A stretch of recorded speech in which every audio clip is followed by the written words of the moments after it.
Royal संस्थान उदयपुर में आपका हार्दिक स्वागत है। आईसीआर की काउंसलिंग के बाद में आज जेट की काउंसलिंग शुरू हो चुकी है। इस वीडियो में अपन डिस्कस करेंगे कि जेट की काउंसलिंग अपन कैसे करवाएं, क्या नॉर्मल सीट होती है, क्या पेमेंट सीट होती है।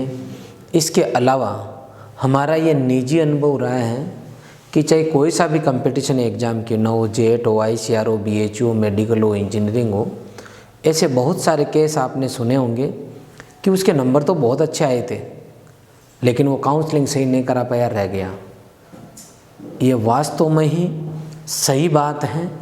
आपकी पूरी साल की गई मेहनत, या फिर यूँ कहें कि आपने जो सपने सजोए हैं, अगर आप छोटी सी गलती इस टाइम कर दोगे तो आपके लिए भारी पड़ जाएगी।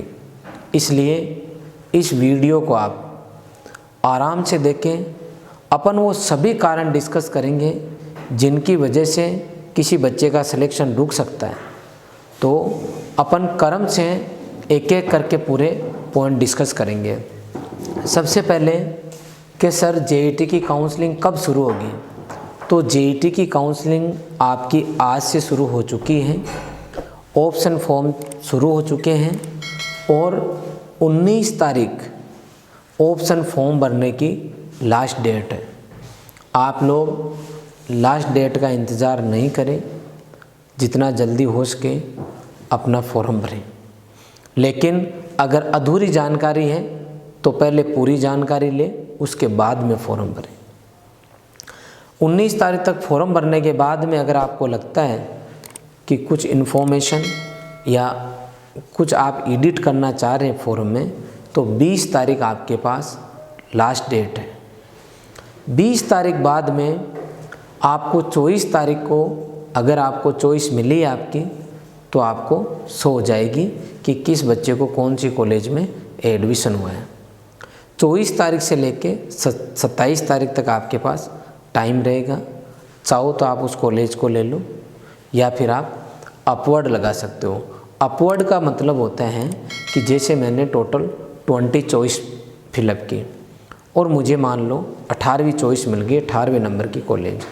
अब मैं चाहता हूँ कि मुझे 18वीं नहीं चाहिए, मैं चाहता हूँ ये जो 17 ऊपर और हैं उनमें से मुझे कोई कॉलेज मिले, तो फिर मैं अपवर्ड लगाऊंगा।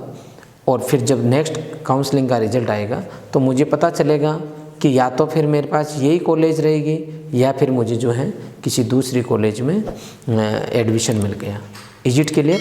तो ये रहेगा अपना अपवर्ड का।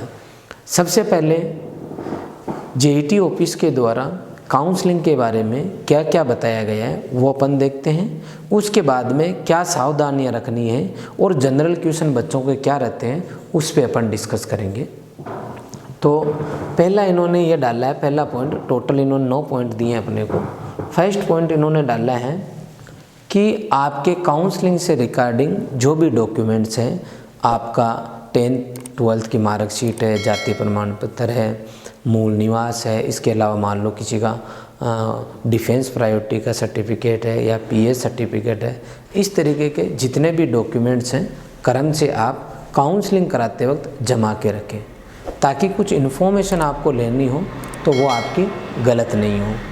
इसके बाद में सेकंड है कि अगर आपने ऑप्शन फॉर्म फिलअप कर दिया है और आप चाहते हो कि मैं कॉलेज में कुछ चेंज करूं, तो 20 तारीख को आपकी लास्ट डेट रहेगी। उसके बाद में कोई सी भी कॉलेज आप चेंज करना चाहते हो, उनकी प्रायोरिटी जो है आप उनको चेंज करना चाहते हो, कुछ घटाना चाहते हो, कुछ बढ़ाना चाहते हो, तो आप कुछ भी अंतिम डेट के बाद आप नहीं कर पाओगे। इसके बाद में हैं बहुत सारे ऐसे बच्चे हैं कि सर मुझे पेमेंट शीट लेनी है। तो अगर किसी को पेमेंट शीट लेना है तो पेमेंट शीट का ऑप्शन भी आपको अभी भरना होगा। कहने का मतलब ऐसा नहीं है कि अभी आपने गवर्नमेंट कॉलेज की नॉर्मल सीट फिलअप कर दी और बाद में नहीं होगा तो अपन देखेंगे बाद में पेमेंट सीट के लिए ट्राई करेंगे, ऐसा नहीं है। सभी गवर्नमेंट कॉलेज की नॉर्मल सीट और पेमेंट सीट की एक ही काउंसलिंग हो रही है। आप चाहते हो कि हमें जो है नॉर्मल सीट मिले या फिर पेमेंट वाली भी, तो अभी से आपको प्रायोरिटी देनी होगी। अब कौन सी कॉलेज कैसे भरें, कौन सी कॉलेज राजस्थान में सबसे बेस्ट है, कौन सी कॉलेज जो है लास्ट है, या फिर कौन सी ब्रांच अच्छी है, मैं फॉरेस्ट्री लूँ, फिशरीज लूँ, जनरल एग्रीकल्चर लूँ या हॉर्टिकल्चर लूँ। हमने हमारे पुराने जो भी बच्चे पढ़ रहे हैं, एक कॉलेज में जो इंफ्रास्ट्रक्चर है उन सभी चीज़ों को ध्यान में रखते हुए बहुत अच्छे से सोच समझ के हमने जो है एक लिस्ट बनाई है कि पहले कौन सी कॉलेज आपको लेनी चाहिए। उसका पूरा सीरीज से हमने सभी कॉलेज की चॉइस ली है और टोटल चॉइस हमने फिलअप की है। इसकी पूरी PDF हमारे ऐप पे एज लाइक हमने ICR की काउंसलिंग के लिए बनाई, सेम टू सेम जो है हमने JET के लिए बनाई है। आप हमारा ऐप डाउनलोड करें। ऐप डाउनलोड करने के बाद में ऐप के ऊपर साइड में 3 डॉट का ऑप्शन आता है, ऐप डाउनलोड होते। इस 3 डॉट को जब ओके करोगे तो वहाँ पे आपको फ्री स्टडी मटेरियल मिलेगा। उसके अंदर हमने काउंसलिंग नाम का फ़ोल्डर बना रखा है, आप वहाँ जाके इसको डाउनलोड कर सकते हैं। बहुत अच्छे से उसका प्रिंट आउट लेने के बाद में बहुत अच्छे से आप उसको देख के काउंसलिंग के अंदर आपको काफ़ी मदद उस लिस्ट से मिलेगी। ये ज़रूरी नहीं है कि जो हमने लिस्ट बनाई है आप उसके हिसाब से कॉलेज लें। कहीं कहीं आपको लगता है कि आपके एरिया के हिसाब से आपको कुछ सीरीज चेंज करनी चाहिए तो आप चेंज कर सकते हैं, लेकिन उसको आप बेस बना के अगर काउंसलिंग कराते हो तो डेफिनेटली आपको बहुत फ़ायदा मिलेगा। ठीक है, हमारा ऐप का जो लिंक है वो डिस्क्रिप्शन में दिया हुआ है, आप वहाँ से ऐप डाउनलोड कर सकते हैं। ये बात हो गई इसके। अब कि सर काउंसलिंग कराते वक्त कितने रुपए लगेंगे, तो इन्होंने साफ सुथरे शब्दों में लिख रखा है कि आपके 5,000 रुपये जो है काउंसलिंग कराते वक्त चार्ज लगेगा। अगला क्वेश्चन कि सर हम ये जो 5,000 रुपये दे रहे हैं, क्या ये पैसे हमारे जो है कॉलेज की फ़ीस है उसमें इंक्लूड हो जाएंगे? तो बिल्कुल हो जाएंगे। 5,000 ये जमा कराओगे, उस कॉलेज की मान लो 10,000 टोटल फ़ीस है, तो आपको जब सिलेक्शन हो जाएगा तो आपको बाद में 5,000 रुपये ही जमा कराने होंगे। ठीक है, अब बात होगी इसकी। अब दूसरा केस ये है कि जैसे मैंने पूरी कॉलेज की चॉइस भरती और बाद में मुझे कोई मान लो प्राइवेट कॉलेज मिल गई, तो प्राइवेट कॉलेज के अंदर बाद में मैंने देखा कि यार ये कॉलेज तो मुझे पसंद नहीं है, या गवर्नमेंट ऐसा कॉलेज मिल गया जो आपको पसंद नहीं है और आप ये चाहते हो कि मैं तो इस साल दोबारा तैयारी करूँगा, मैं तो इन कॉलेज में तो नहीं जाऊँगा। उस केस में आपको 5,000 रुपये रिफ़ंड नहीं होंगे। आई बात समझ में? 5,000 रुपये आपको रिफ़ंड नहीं होंगे। इसका मतलब ये हुआ कि आपको कॉलेज सोच समझ के भरना है। हमने ऐप के ऊपर जो भी कॉलेज डाली हैं वो सभी कॉलेज गवर्नमेंट कॉलेज है। प्राइवेट कॉलेज कौन सा कैसा है, किस में क्या कुछ है, इस पे हम आपसे ज़्यादा डिटेल में नहीं बताना चाहेंगे। हम केवल सरकारी कॉलेज की जो चॉइस है उनको हम आपको बता रहे हैं। अगर आप किसी का प्राइवेट कॉलेज में जाने की आप इच्छुक हो तो आप ये तो मत सोचना कि हमारा सिलेक्शन होगा कि नहीं होगा, क्योंकि प्राइवेट कॉलेज की लगभग सीट खाली रहती है। और अराउंड गवर्नमेंट प्राइवेट को देखोगे तो गवर्नमेंट कॉलेज की जो सीट है वो तो लगभग 1500 से 1600 के बीच, और इन दोनों को मिलाओगे तो आपके लगभग 5,000 सीट जो है प्राइवेट कॉलेज के अंदर इस बार है। तो प्राइवेट कॉलेज के अंदर तो आप भरते ही आपको 100% मिलेगी। पहले ये देख लेना कि आपको जाना है कि नहीं जाना। एक बार प्राइवेट कॉलेज भर दी और आपको मिल गई तो, और आप उस कॉलेज में नहीं गए तो आपको ये 5,000 रुपये नहीं मिलेंगे। ये साफ साफ यहाँ लिखा हुआ है। अगला पॉइंट ये है कि अगर आपने मान लो कोई कॉलेज चॉइस में डाल दिया और आपको कोई सा भी कॉलेज नहीं मिलता है, जैसे मान लो मैंने 5 यूनिवर्सिटी डाली और मेरे को एक भी यूनिवर्सिटी नहीं मिली, तो मेरे 5,000 रुपये मुझे रिफ़ंड होंगे। रिफ़ंड उस अकाउंट में होंगे जिस अकाउंट से आपका पैसा कटा है। तो आपको पैसा उन अकाउंट से कटवाना चाहिए जो आपके जानकार हो। आप हर कहीं से पैसा कटा दोगे और दोबारा लाना जाओगे तो समस्या आएगी। इसलिए क्योंकि हमारे पास बहुत सारे ऐसे बच्चे हैं जो अलग अलग एरिया के रहते हैं, तो वो अपने वहाँ उस एरिया में जाके किसी भी ई-मित्र से कटवा देते हैं। आप ई-मित्र वाले को पहले स्पष्ट बोल देना कि भैया मेरे 5,000 रुपये कट रहे हैं यहाँ पे, और मेरे को अगर कॉलेज नहीं मिलेगी तो मेरे पैसे वापस आएंगे। महीने, 2 महीने, 3 महीने के अंदर पैसा वापस आता है। उस टाइम ई-मित्र वाले को आप बोल देना कि भैया आप अपना बैलेंस चेक कर लो, मेरा पैसा आया, मुझे रिफ़ंड कर दो। ठीक है, पहले क्लियर बात करना बेटा। 5,000 रुपये बड़ा अमाउंट होता है, दिक्कत आती है। Is it clear? अब अपन आगे चलते हैं। 5,000 वापस कब मिलेंगे ये मैंने बता दिया, कब नहीं मिलेंगे ये भी मैंने आपको बता दिया। ठीक है, अगर आपने कोई भी डॉक्यूमेंट्स गलत अपलोड किए हैं या फॉर्म भरते वक्त गलत जानकारी दी है, फिर आप कॉलेज में जाते हो और पकड़े जाते हो, तो आपका एडमिशन निरस्त कर दिया जाएगा। अगर यूनिवर्सिटी को कभी भी ऐसा लगा कि आपने इस परीक्षा में कहीं चीटिंग की है, आपने कहीं गड़बड़ की है, आपने डॉक्यूमेंट्स में गड़बड़ किया है, और अगर उस पर कार्रवाई होती है, तो संस्थान आपको जो पर्टिकुलर जो इंस्टीट्यूट है, आपको कॉलेज है, वो आपको कभी भी निकाल सकता है। 2018 का जब जेईटी का पेपर हुआ था, उस टाइम कुछ बच्चों ने ऐसी एक्टिविटी की थी जो कि एग्ज़ाम में नहीं करनी चाहिए, और उसकी सज़ा उनको ये मिली। 9 से 10 महीने बाद में उन बच्चों को कॉलेज से निकाल दिया गया, जिसमें आरसी कॉलेज उदयपुर के भी 4-5 बच्चे थे। बाकी सब पूरे राजस्थान से मिला के अराउंड 22 स्टूडेंट को जेईटी के थ्रू सेलेक्टेड सरकारी कॉलेजों से बाहर निकाल दिया गया, एक बार एडमिशन होने के बाद में भी। इसका मतलब ये हुआ कि आपकी जो भी जानकारी है वो क्लियर होनी चाहिए। Is it clear? आगे चलो। आर्मी कोटे वाले स्पेशली ध्यान देना, डिफेंस प्रायोरिटी वाले अगर किसी को जानकारी नहीं हो तो कॉल करके पता कर ले। उनके अलग अलग प्रायोरिटी है, जैसे फॉर एग्जांपल पिताजी आर्मी से रिटायर्ड हैं, या फिर कोई अवार्ड जीता हुआ है, या शहीद हो गए हैं, तो उनकी अलग अलग प्रायोरिटी दी हुई है। जो आपके प्रायोरिटी लग रही हो उसी को आपको चूज करना है। अगला पॉइंट ये है।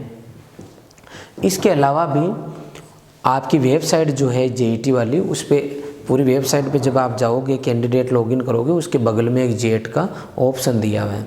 उस पर आप जाओगे तो जेट की पूरी बुकलेट दी हुई है, उसमें ये पूरी जानकारी बहुत अच्छे से दी हुई है। आप एक बार उसको भी पूरा अच्छे से पढ़ सकते हो। ये सब जब आप कंप्लीट पढ़ लोगे तो आपको फिर इस फिल ऑप्शन फॉर्म पे जाना है। यहाँ से सिलेक्ट करके ऑप्शन फॉर्म पे आप जब चले जाओगे तो आपके पास सभी कॉलेज की लिस्ट आएगी, जिसके अंदर private college plus government college, सभी कॉलेज इंक्लूड रहेगी। इसको ओके करते सबसे पहले पेमेंट मांगेगा। पेमेंट जब आप पे कर दोगे उसके बाद में आगे का ऑप्शन आएगा। ठीक है, अब बच्चों के क्या क्या समस्याएं आती है उन पे अपन डिस्कस करते हैं। सबसे बड़ा मैटर बताता हूँ आपको। एक केस ऐसा आता है कि बच्चे उन लोगों से कॉलेज भरने की जानकारी लेते हैं जिनको इसका कोई जानकारी नहीं होती।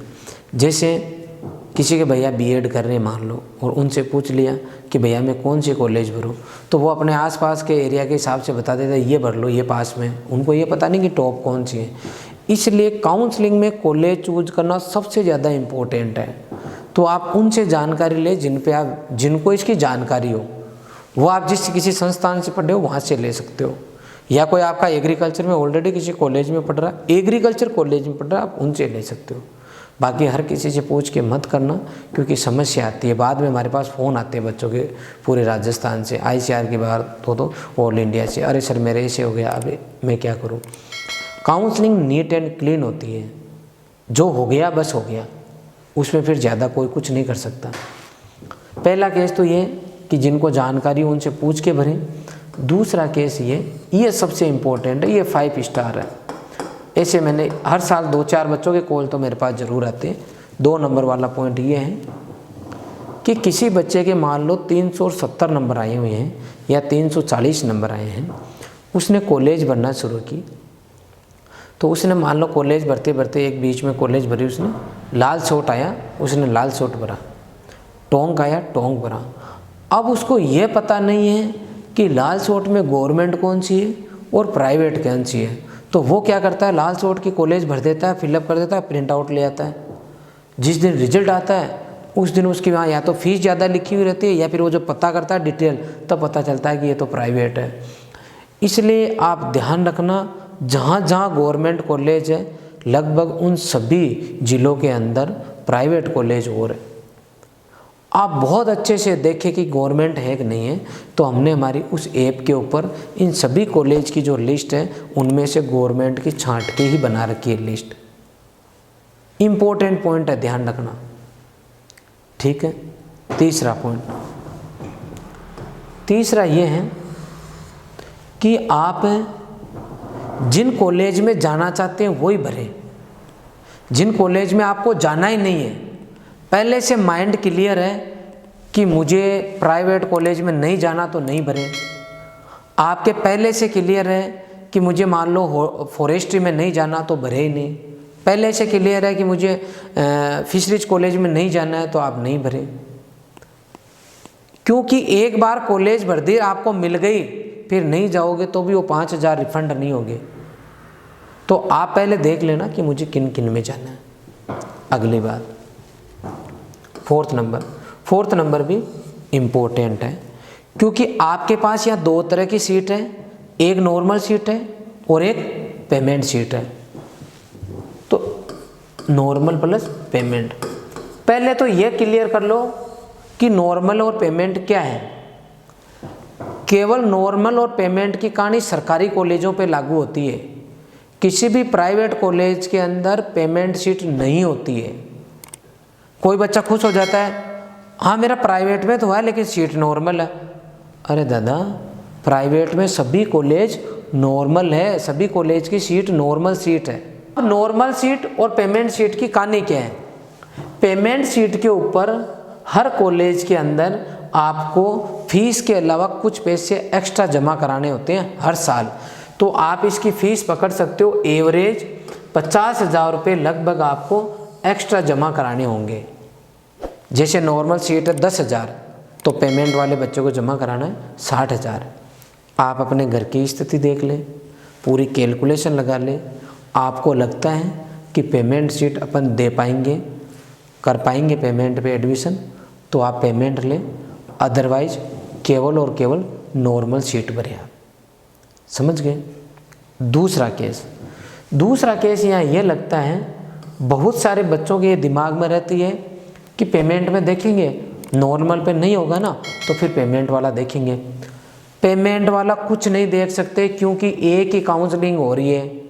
आपको नॉर्मल और पेमेंट की पूरी स्थिति क्लियर कर लेनी है। कुछ बच्चे ऐसे फ़ोन करते हैं बाद में कि सर मेरे को नॉर्मल नहीं मिल रही है, अब मैं पेमेंट के लिए क्या करूं? मेरे पापा बोल रहे हैं कि नॉर्मल पे नहीं हो रहा तो पेमेंट ले लो।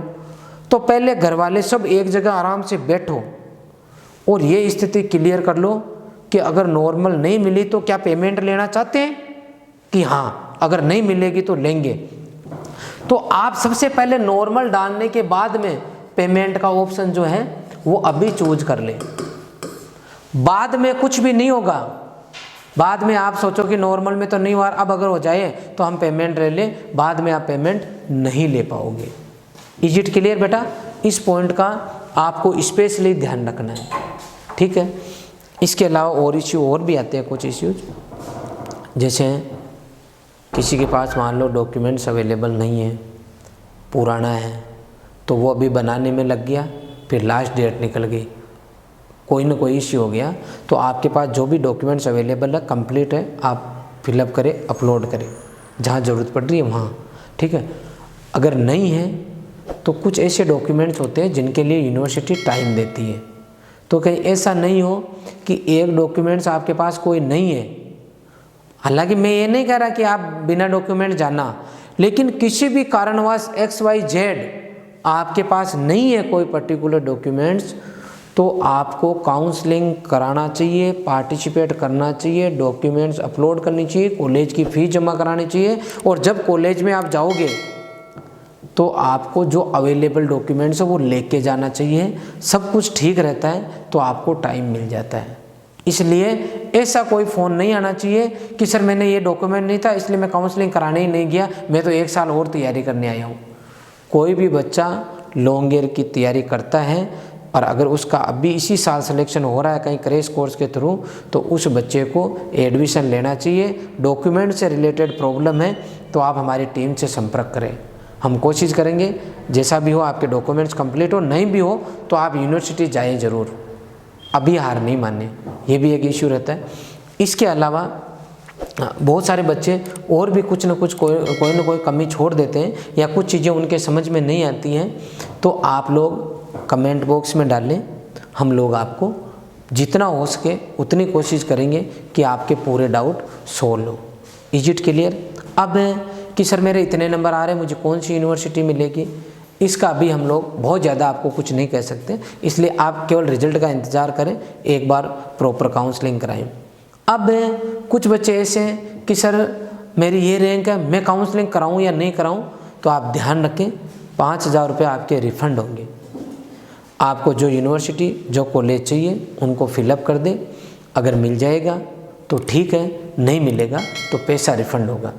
कहीं बाद में पछतावा नहीं हो, इसलिए जो एलिजिबल है और जिनको लगता है उनको सबको काउंसलिंग में पार्टिसिपेट करना चाहिए। अब किसी बच्चों को लगता है कि पता नहीं होगा कि नहीं होगा, मैं अब अगले साल की तैयारी करूं या नहीं करूं, अगर मैं तैयारी कहीं करूं और मेरे अगर ये पैसे इधर मेरा नंबर आ जाए तो मेरे पैसों का क्या होगा। तो आपके रॉयल इंस्टीट्यूट उदयपुर में शुरू से हम कहते आए हैं और बहुत सारे बच्चे हमारे साथ जुड़ चुके हैं, तैयारी कर रहे हैं और हम उनको काउंसलिंग के लिए भी प्रॉपर गाइड कर रहे हैं। आप लोग भी संस्थान के साथ जुड़ सकते हो। अगर आपका किसी सरकारी कॉलेज में चयन हो गया तो संस्थान के द्वारा आपका पूरा पैसा रिफंड किया जाएगा।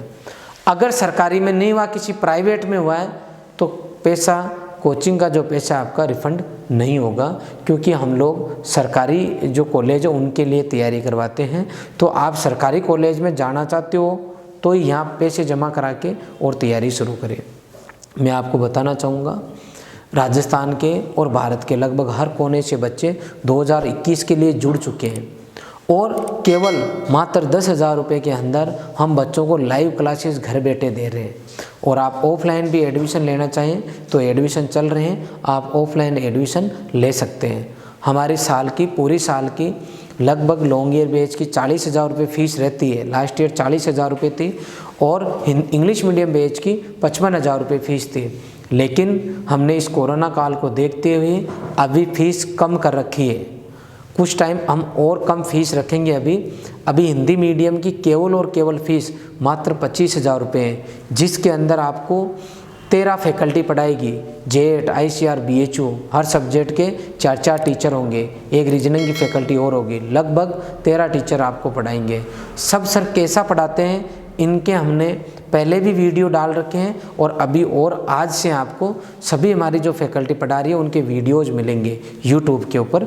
आप उनकी क्लासेज लें, उनका पढ़ाने का तरीका देखें और जब आपको सब कुछ समझ में आए तो आप संस्थान ज्वाइन करें। ठीक है, काउंसलिंग से रिगार्डिंग और कोई समस्या हो तो बेटा आप जो हैं हमसे ज़रूर बताएं, शेयर करें, हमारे नंबर पे कॉल भी कर सकते हैं। कुछ भी इन्फॉर्मेशन हो आप ज़रूर लें, बार बार फ़ोन करें, हमें कोई तकलीफ़ नहीं है, लेकिन कोई भी गलती नहीं करें। Thank you very much.